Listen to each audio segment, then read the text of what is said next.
All right, so let's do an impromptu video. I just watched um, the video by Adam Millard.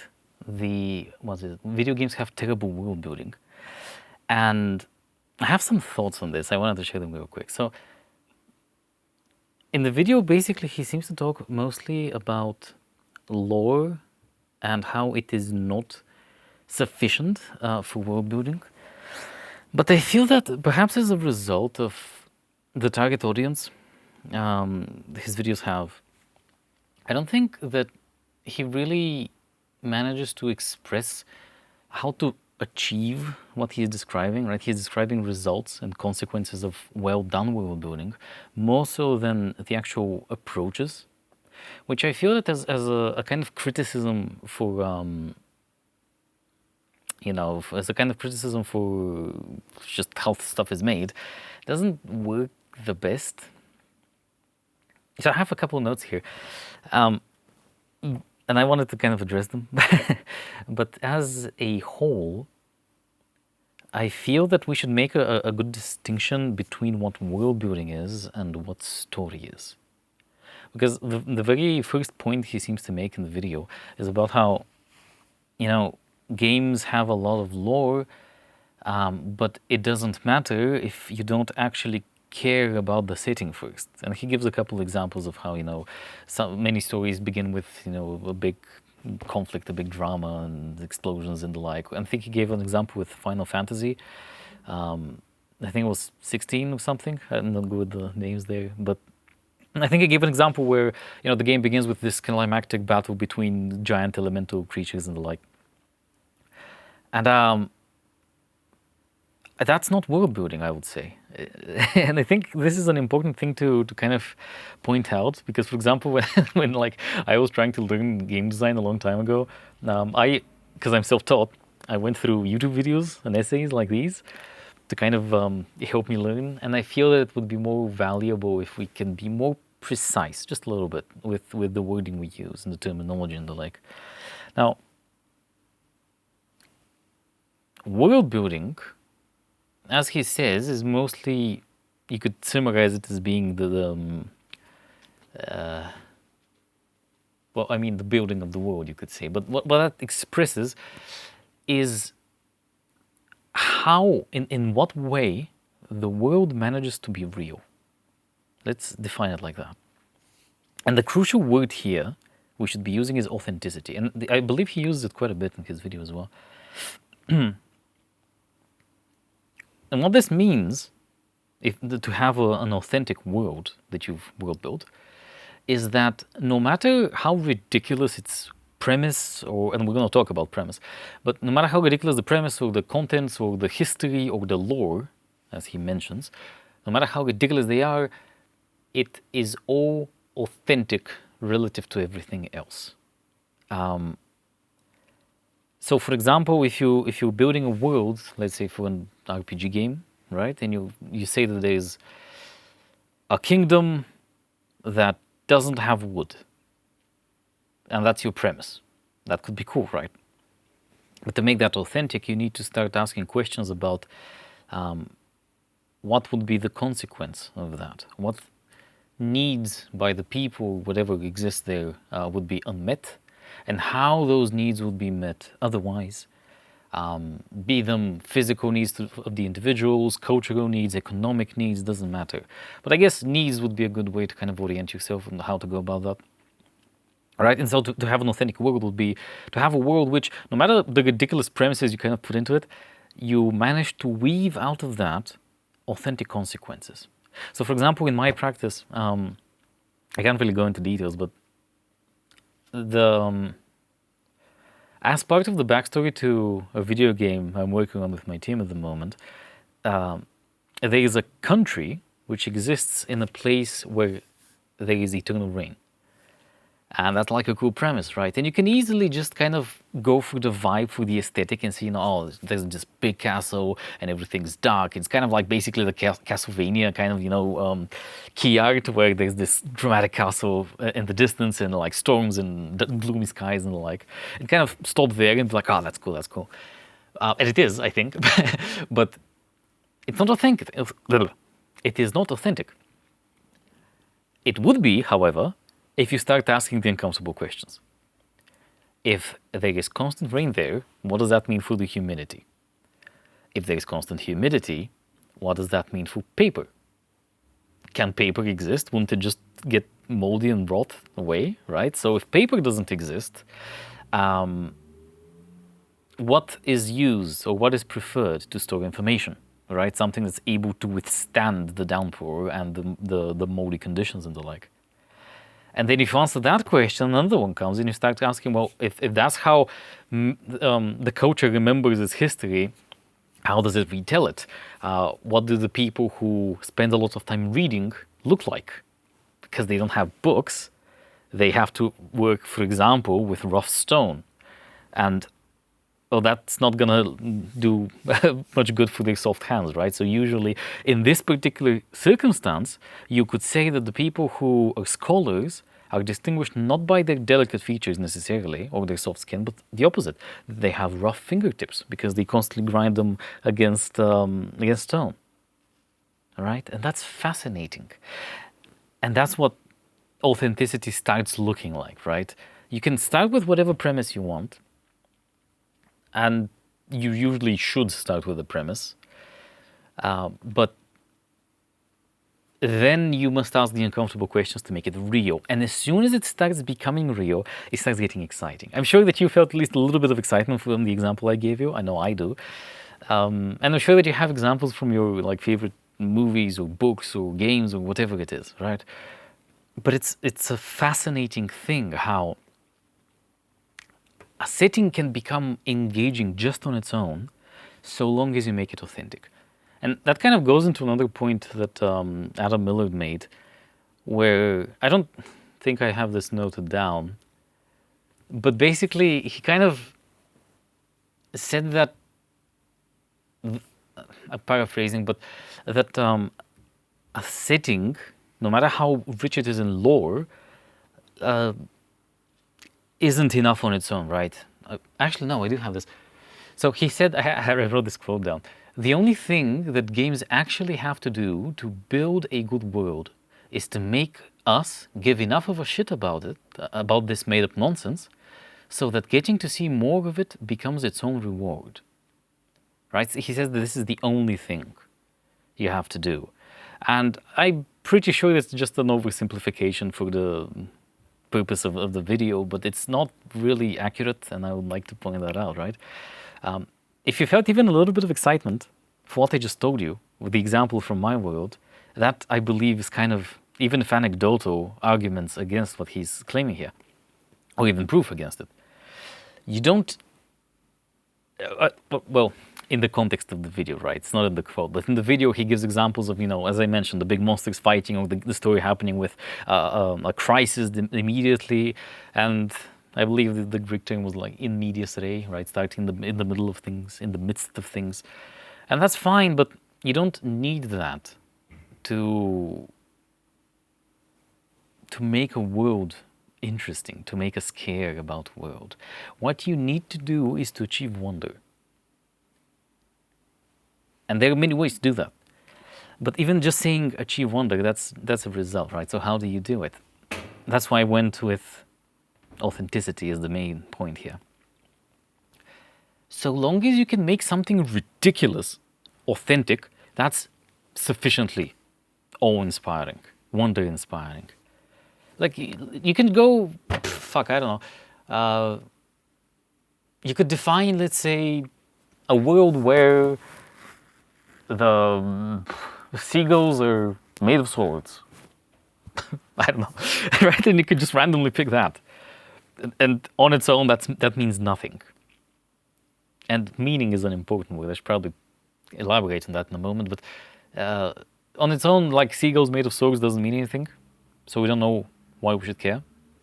And you can write tons of lore about this. What does lore mean, right? Lore is the folk lore. It's what is remembered, and specifically I believe the definition was that it's like the verbal tradition, the verbal kind of retelling of past events that goes down through the generations and the like. So you can go like basically, in the modern context, people often use lore as a substitute for like history. So you can write tons of history about the seagulls and how like an evil wizard cursed them and because he hated seagulls because they kept on stealing his tuna and whatever. Sure, right? That's cool and all. No one's probably going to read it. It's probably boring. But even if they do, on its own, that's not enough for authenticity because it doesn't address the topic of authenticity. Authenticity begins when you start asking the how of things, right? How does that happen? What consequences does it have? Who is affected by this fact, for example? Are there hunters of seagulls? Do they starve to death, right? Do soldiers start hunting seagulls so that they can use them as weapons? That's a cool idea, right? And you can develop that further and say, well, there was this country which was on an island, a small island relatively, which was very weak because it didn't have access to many natural resources. It couldn't have a strong army.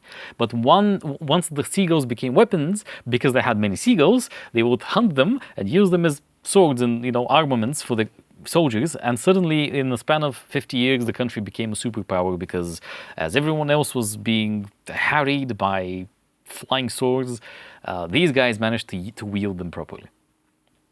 And already you can see how that's starting to get exciting. So I wanted to make this distinction, right? And I hope you can see why. Yes, there is certain merit to what Adam says, that the only thing world building needs to do is make us care. It doesn't need to be detailed and like have tons of books about it. That is true. But that doesn't tell us how to do it. How do you achieve that result? And the key word is authenticity. You start with a premise. Usually you want that to be something meaningful for you, something exciting for you when you're the creator, right? And once you define that as a fact, you limit yourself to that and any other premises you may have, then you start delving into it, into the consequences of it for everyone. And this takes a little bit of practice. You have to be able to imagine, it's what I call the principle of fractals. You have to be able to imagine the world, reality, in different scales, let's say. So you can zoom out and look at the larger picture of countries and continents and ecosystems. Or you can zoom in to look at the slightly smaller picture of cultures and like ethnic groups, for example, or the migration of species, or evolution, natural like development of life forms, whatever it is.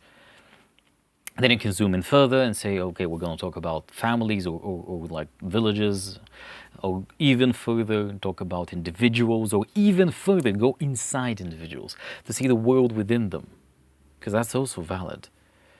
And the good writer or world builder in this case should be good at these things, or if they're not, they're going to learn how to be good sooner or later.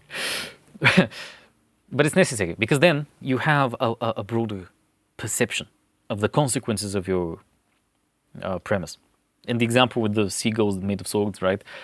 I went with the kingdoms, like the broader societal kind of implications, but we can also discuss the ecosystem.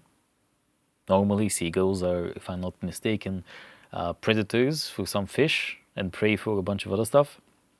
How does that change, right? Is the ecosystem disrupted? What would that mean?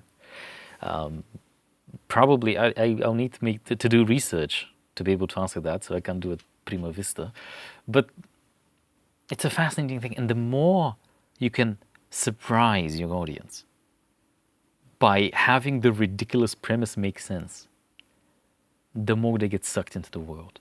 Because the world proves to them that they can trust it. It proves to them that they, no matter how deep into it they go, there will always be a real picture they can imagine, a genuine place to be. Maybe good, maybe bad, like maybe your world building is about Warhammer and everything's terrible, that's fine. But people can still imagine themselves there. And they can imagine the rules of the world, they can imagine the consequences of it. And as a byproduct of this, what the world is something they've never seen before. And that's what wonder is. The feeling of wonder is the feeling of being a child and seeing something for the first time. So by having a premise and developing it to authenticity, you create something never seen before. And that gives wonder as a feeling. It cultivates it in the audience. And that is an emotional charge, and that's enough for them to care, even if your story is terrible, right? And that's why I kind of disagree-ish with how he started the video. He talks about, use the story. He doesn't say that. He says world building has to begin, or like has to present itself with these thrilling events, but events are the domain of storytelling, of story design. World building is in the domain of research, often done in preparation for story, but not always. And these are separate skill sets, they are separate things. You don't need story to make a compelling, fascinating, wonder-evoking world. And likewise, you don't need a unique, never-before-seen world to write a fantastic story.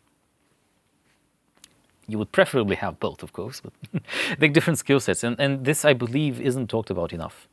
Especially like in more casual critique circles, where people see just the whole package of like a book, let's say, or a game, and they critique aspects of it, and they say, I didn't like the world, I didn't like the experience, so and so. But when we take it a step further to discuss how things should be better, I feel that it is valuable to be more precise in how we name things, because that's more actionable. It's better guidance. Another note I have, what did I write? Yeah, authenticity we discussed. He also mentions that authenticity should be reflected in the game's mechanics, because this is about video games. I'm talking broadly about stories and books and whatever, games included. But in the context of video games, he says that the authenticity should be reflected in mechanics, the game's like rules and the like. And yes, that's actually a fantastic point. It should be a given, because the thing is, you can't just do authenticity halfway, because then it's inauthentic, right? In the example, again, with the seagull, you can say the thing with like the island nation and how they became a superpower because of how they're wielding the seagulls as God-given weapons. That's fine, but if you stop there and you don't explore everything, that would be an implication of this. People would actually feel more betrayed. And that's a funny thing. There's an inverse effect there. Because if the world isn't even at all authentic, people are going to look at it, they're going to see how ridiculous it is, and they're going to laugh and say, yeah, it's kind of dumb, but at least it's enjoyable. Like, they would engage only with the premise of it and kind of give everything a pass. But if you have this ridiculous premise and you just will build it a little bit to be authentic and they kind of stop part way, people are going to feel that the world has authenticity to offer. They're going to engage with it, then realize that this is a facade, and they're going to feel betrayed because they already invested their energy. And the same goes for games, because authenticity spans everything that the work is. World building isn't just something that's on the side. It doesn't just describe events in the past separate from what's happening currently in the story. It doesn't work that way. Everything is a continuous stream of cause and effect. It spans into infinity. And so, if you're creating something that's multimedia, such as a video game, or such as a movie, or a series, or whatever, even if it's like an interactive PowerPoint presentation, it doesn't matter. If it's multimedia, then all aspects of its narrative design, meaning all components of how the story is told, not what the story is, have to adhere to the laws of authenticity, because otherwise they violate what the world is. And this should be a given, right? So it's not, when you're making games, it's not like you have the game design in one department and like the game testers, and then there's the programming, right? And then there's the writing team, and then adjacent to the writing team you have the world builders, who are like the least liked of everyone, just kind of pushed into the corner. It doesn't work that way. It shouldn't definitely work that way. Everything is limited by the authenticity of the world. Especially gameplay, because that's the most direct way players interact with this world. Not through text, not through imagination. In fact, you could argue that games require much less imagination than books do, or even maybe movies, right? Because not only can you see things like in movies, you can also explore, you can look around, you have certain control over this. And you can choose to stay. In a movie, if you pause the movie, the actors stop moving, and you cannot move the camera around. But in games, you can. You can just let go of the keyboard with the controller, right? And just stare at something. And if it's a facade, It's gonna maybe look authentic for like a few seconds, and then you realize it's just a looping animation or whatever. So it's especially important that games respect authenticity with their totality. It's kind of something I have as a personal gripe. It seems to me that in the games industry, things are done the other way around. Like I heard this story. I don't know. I don't have a source for this. I don't remember where it was from. But the first Tomb Raider remake game from like, I think it was like 10 years ago or something. I forgot when it's made. Maybe like 2012, 2013. I don't know. But anyway, like the first remake, right? The survivor Lara Croft, basically. I heard that the way it was made was that the game designers and the programmers started working on the game, and they kind of cobbled together a story, and they called the writers at the end of the production cycle to kind of patch everything together and make it work. And that is, to me, it feels like a travesty. And I say this both as a game designer, which is my like half of my profession, and then as a writer, which is the other half of my profession. I've specialized in these two fields, and to me, this feels like a travesty. Because, again, as I said, and I won't delve into this more, but how can you create authenticity from the ground up if you don't know what the laws of the world are? It cannot be. It just cannot be. And I believe you can tell. Like when you play games like those, you can tell that they feel a little bit shallow, a little bit rule of cool, you know. Stuff happens on the screen, but why? Don't worry about it. It's cool. What else did I write? This is probably gonna be a long video. My editor is gonna hate me. Adam Millard. Yeah, Adam Millard mentioned that he mentioned From Software games like the Dark Souls and the Demon Souls and Bloodborne, all that stuff. He mentioned the world building there in an example, and I feel like it's worthwhile to mention a note on that, because I've seen in the last 5 to 10 years, maybe since Dark Souls 1 became a big thing, that many game developers have been inspired by the Souls-like genre and have wanted to replicate it. With oftentimes little understanding of how and why things were made. And the cool thing here is that Hidetaka Miyazaki, the director of these games, has been on record talking about the world building. And I'm kind of, again, off the top of my mind, paraphrasing. But I believe he said that they make the game and then they write the story and the world in order to increase the player's immersion, or to guarantee the player's immersion. And if you really stop to think about that, especially if you're familiar with how to write a story professionally, you will realize that's a very fascinating approach to things. Because, again, he doesn't write the story to be a story.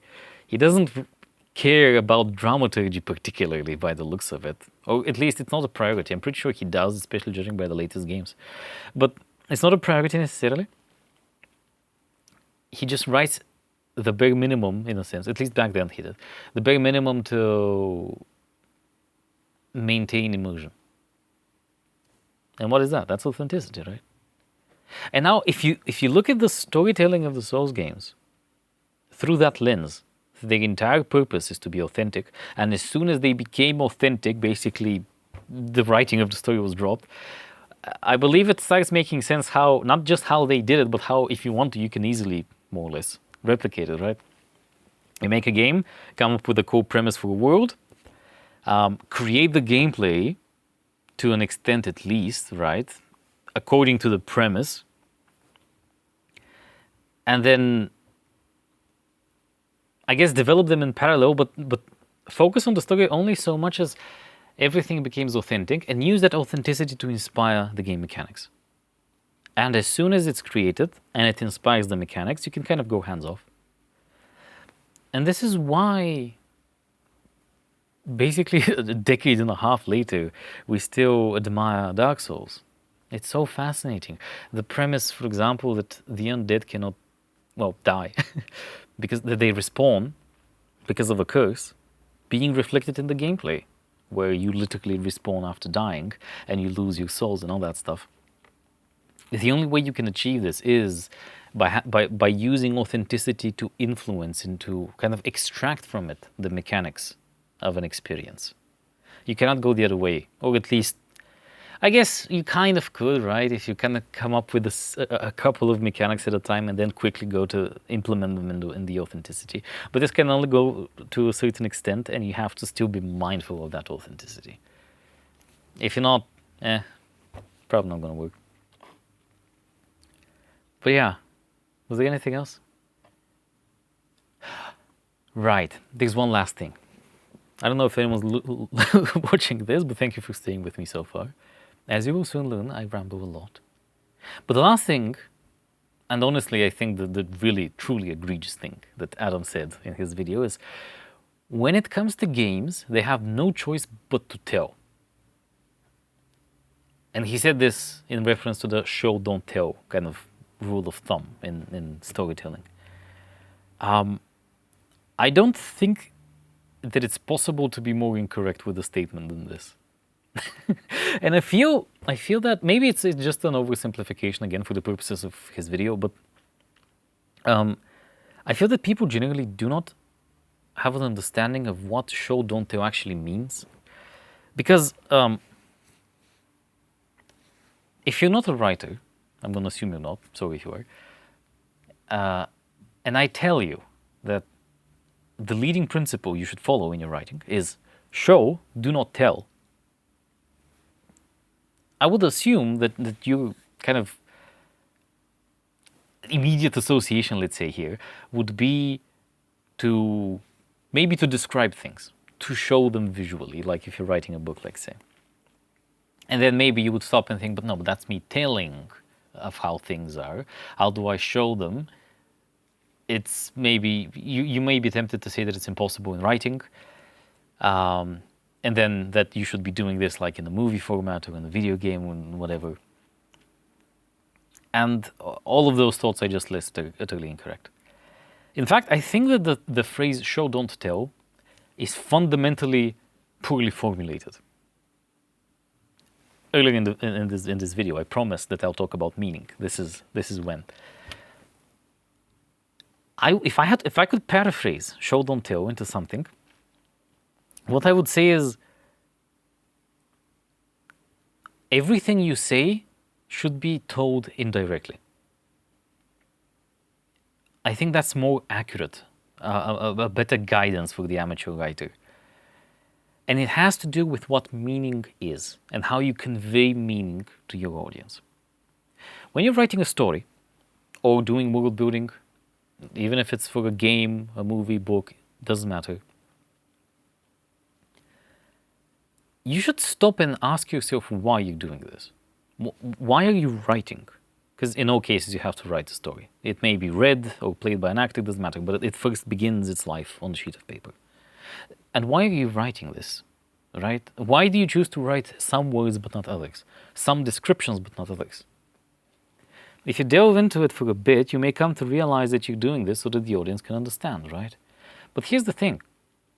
When we talk to each other, right, in a verbal conversation, especially in an informal context, most of the time, we don't say what we mean, but people still understand us. The favorite example I give is, if you're a dude and you go with your bros out or whatever, and you see one of your friends coming over, and you might be straight up, you might scream slurs at them, right?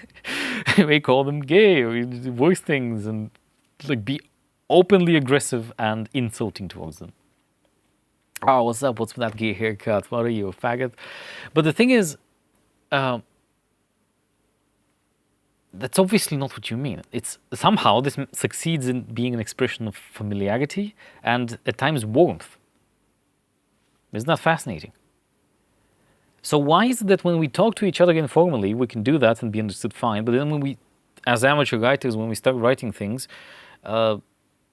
we just start panicking and try to describe everything. This is where the show don't tell thing comes in, and again, I think that's a poor name for it. Really, you should understand that the point of writing isn't to write words, and it isn't to have your words be appreciated. It's to convey meaning. And meaning is conveyed by juxtaposition. If you've spent years of your life with a friend and you've been through a lot, and against that context you call them a slur, it's obviously not needed, because the juxtaposition between these two things create the meaning in the middle. And that's what's being understood. That's what's being conveyed. Likewise in other examples. And so, with the thing with show don't tell is that it's trying to suggest that you do this. You show the affection towards your friend, not by telling them I love you, even though that's something we should do more, I think, with each other. But not by, you show the affection, like, not by saying it, not by saying I love you, right? But by doing the exact opposite in a certain context. Juxtaposing one thing with another so that the other person can understand. Maybe others won't, right? The people around you may be offended by what you're saying, but that's how it works. And this, because we're talking about meaning, the conveyance, the whatever, the expression of meaning being understood, the statement that the games have no choice but to tell is, I hope this isn't understood as impolite, but it's moronic. Games have all the choices, as do books and everything else. And when we're talking about world building, this does not change. You don't have to tell of the world. In fact, in the very examples that he gives of I believe it was like BioShock and Bethesda games, like good components of Bethesda games and the like, the examples he gives actually express this. Like, he says that games have no choice but to tell, and yet he gives an example of BioShock and how, what was it? If you want to know how this world trades with the outside world, well, you can go there. But that's the thing, it's not told. You're not necessarily told that, at least in the example he gave. Again, I haven't played BioShock, sorry. But you're shown indirectly. You go to a place, and what the place is juxtaposed against the setting in which all of this is taking place. And from those two pieces of information, that you're underwater with no direct contact to the outside world, and here is a trading post, from these two things you can kind of infer, right? I guess this is how they acquire food and resources, like they trade with the outside world, maybe. Right? It's simple when you understand it, of course. And I think it's kind of the biggest thing that prompted me to make this video. We should be more careful, I believe, with how we express things, how we explain things, and how we define them, regardless of our level of professionalism, because someone even less informed than us is going to watch what we say, and they may not be critical enough of what we say to be able to notice us doing anything wrong. And so I felt the need to clarify. The video is ostensibly about world building, but it actually speaks of multiple things. Lore, which is a component of world building, it's the oral history, right? Or at least that's what the word is supposed to mean, I believe. The actual world building of making a world authentic. This is the best part of the video. It also talks about story, which is basically dramaturgy, the sequence of events and how they enact changes upon the people and the world, which is different from world building, right? Because one of these things is engaged with the concept of cause and effect, action and reaction in a sense, and focuses on creating scenes which end on something meaningful changing. Whereas world building, though it will contain cause and effect in it, it doesn't focus on making this as dramatic as possible, making it as exciting as possible. Rather, it focuses on making it truly authentic. That's an important distinction. And then the last thing, which is kind of, I've never actually found anyone talking about this. It may even be my own discovery. But meaning, as like the anatomy of meaning, right? What is meaning? You can use this as a tool. Understanding that Meaning is derived from juxtapositions, right? Knowing up and knowing down, juxtaposing these two things gives you an understanding of orientation, let's say, left and right, so on. Like hot and cold, all that stuff. The basic duality of our perception is how we infer meaning from our environment. And this element of psychology you can apply to, you should rather apply to all kinds of storytelling and world building. And understanding this, and at the basics of it, world building and storytelling is about just expressing meaning in an effective way. This suggests that the less you say, the better. And if you can express the totality of a meaning just by putting two words next to each other, or two sentences, or two ideas, and just saying nothing more, that's the best way to do it. And that is what show, don't tell is, that's what it means. But the phrase itself doesn't allude to it very clearly, right? So if you don't have someone, a teacher basically, to explain this to you, you may never realize it. But that's what it should be. And yes, I do agree. When it is properly done like that, it's very thrilling. Because again, nothing is given to you, nothing is told. And you apply your own mental capacity to infer the meaning, and it feels deeply rewarding and engaging. And couple that reward factor with the authenticity and how that evokes wonder in your heart, and already you have a compelling experience even without story. Isn't that the best thing? So yeah, I hope this was informative. I hope someone watched it. Other than just my editor. Love you. And yeah, bye.